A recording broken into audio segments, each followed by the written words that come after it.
আবার নতুন একটা রিভিউ নিয়ে এখন রিভিউ করছে প্রভাসের এবং প্রশান্ত নীল ডিরেক্ট করা সালার। তো জাস্ট ফর মানে আমি সালারটা দেখে আসলাম। তো এবার এই যে সালার মানে প্রথম কথা বলতে দিতে পারি, প্রশান্ত নীল একটা বিল্ড আপ ভাই ডিরেক্টর, মানে কি করছে ভাই এটা ভাই, মানে যত না টেলারে দেখেছি তার থেকে 4 ডবল বেশি এখানে, মানে কি ছেড়েছে এখানে, প্রতিটা জিনিস এখানে লাগিয়েছে, মানে কিছু বলার নাই। মানে কেজিএফ যদি 10 হয়, এখানে আমি এটা তো 8, 8.5, 9 দিবই দিব। তো এরকম একটা নাম্বারিং করলাম, মানে একটা জাস্ট আমি উদাহরণ দিলাম। তো যাই হোক ভাই, মানে এখানে বলতে পারি ভাই, মানে প্রভাস ইজ বস, মানে বস ইজ কাম ব্যাক। মানে এত বছর পরে, প্রায় 5 থেকে 6 বছর পরে একটা কাম ব্যাক হিরো, মানে একটা যে আসলো, যে হ্যাঁ প্রভাসকে একটা লেভেল স্টার একটা লোক আসলো, হ্যাঁ দেখে একটা লোক, মানে প্রথম থেকে শেষ পর্যন্ত যে জিনিসগুলো দেখানো হলো, উফ, মানে আমার বেরিয়ে মাথা ব্যথা শুরু হয়ে গেছে। মানে কী করলো সব ব্যাপারগুলো। তো সত্যি খুব ভালো লেগেছে এই সিনেমাটা। তো এবার এইখানে প্রশ্নটা হচ্ছে, এখানে হলো মূল কাহিনিটা কোন ব্যাপারে। এবার সালারের এখানে গল্পটা হচ্ছে, দুই বন্ধু থাকে, পৃথ্বীরাজ আর প্রভাস।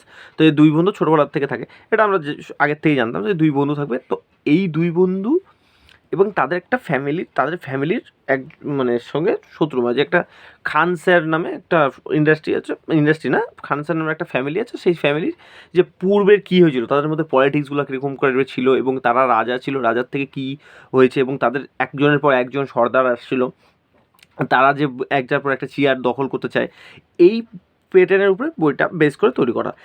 কিন্তু ফার্স্ট হাফের পরে সেকেন্ড হাফে যে জিনিসগুলো দেখানো হয়েছে, প্রশান্ত নীল যেভাবে মানে তৈরি করেছে তাদের যে পলিটিক্সের সিনগুলো এবং তাদের যে সাম্রাজ্যটা তৈরি করেছে খান স্যার, সেটা খুব ভালো তৈরি করেছে, মানে এত সুন্দরভাবে তৈরি করেছে।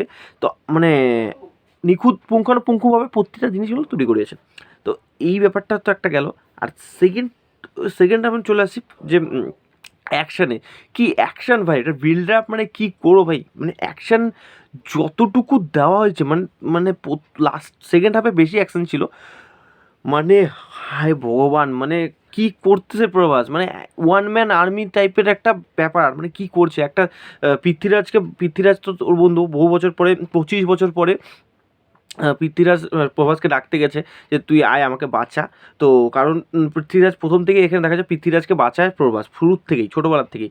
তো প্রভাস একটা পুরা তাকতবাদ লোক, মানে একটা ওয়ান ম্যান আর্মি টাইপের, কিন্তু সে না। কিন্তু এইবার প্রভাসকে ডেকে নিয়ে গেছে সেইখানে, এবার কাহিনীর ওখানে সবাই সবার ওখানটা একটা ভোট হয়, যে কে সর্দার হবে, সেখানে একটা ভোট হয়।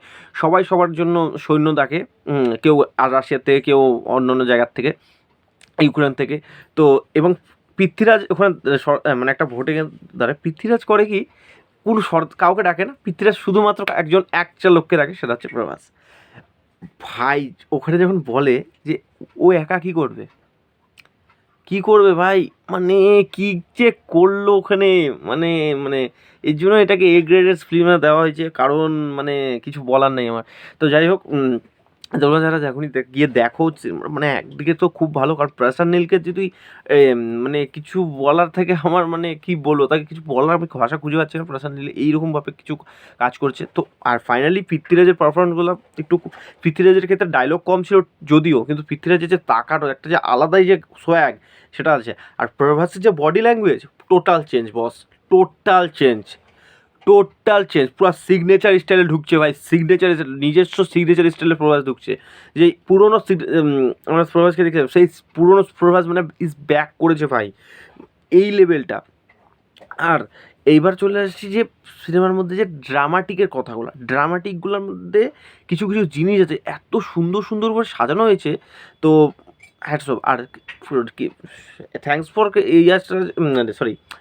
সরি থ্যাঙ্কস ফর রকি ভাইকে, কারণ রকি ভাইয়ের যে যে জিনিসগুলো ওখানে প্রথমে দেখানো হয়েছিল, থ্যাঙ্কস ফর রকি ভাই, কারণ কেন হয়েছে, কেজিএফ থেকে পার্সোনালি যেহেতু কেজিএফ থেকে অনেক কিছু হোমাজ নেওয়া হয়েছে, সিনেমার মধ্যে অনেক কিছু হোমাজ দেওয়া থাকে, সেই হোমাজগুলো এখানে রাখা হয়েছে। এবং আরেকটা মা কালীর যে থাকে, মা কালী এখানেও থাকে, তো কেজিএফও মা কালী ছিল। তো এইখানে মা কালীর রূপটা অনুযায়ী যে প্রভাস যে এটা পিছন দিয়ে ভাই তরোয়ালগুলো উফ কি বানিয়েছে ভাই ওটা, পুরো মা কালীর মানে একটা মা কালী চলে মানে একটা মানে ওখানে বলছে যে একটা বাচ্চা মেয়েকে বাঁচানো ছিল, তো বাচ্চা মেয়েটা বলছে মা কালী তো আসে না, তার ছেলেকে বেড়াচ্ছে। তো তারপরে যে সিনটা তৈরি হয়েছে না, পিছন দিয়ে 10টা তরোয়াল, ওরে সর্বনাশ কি বানিয়েছে। তো আলটিমেটলি বইটা তো খুব ভালো ছিল। তো এটা নিশ্চয়ই একটা বড় সুপার ডুপার হিট হতে যাচ্ছে। তো তোমরা যারা দেখোনি কি সিনেমা দেখো, এবং বইটা খুব ভালো। এবং মাস হিরো যদি তোমরা চেয়েছো মাস হিরো, সেটা এখানে গিয়ে দেখতে হবে।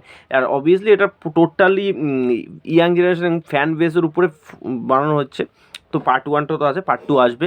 তো পার্ট 1-এ রিভিল করে লাস্টে গিয়ে যে কী লাস্টে যে শ্রুতি হাসানকে যখন বলতে থাকে একটা লোক, শ্রুতি হাসান নিজে অবাক হয়ে যায়, ভাই কী হচ্ছে এগুলা, পাগল হয়। শ্রুতি হাসান তখন বলে কি, শ্রুতি হাসান বলে কি দারু আছে তো এরকম একটা জিনিস আছে, সে দারু খায় তারপরেও ওর মাথা খারাপ হয়ে যায়, বেরোনোর পর তো আমাদের মাথা খারাপ হয়ে গেছে।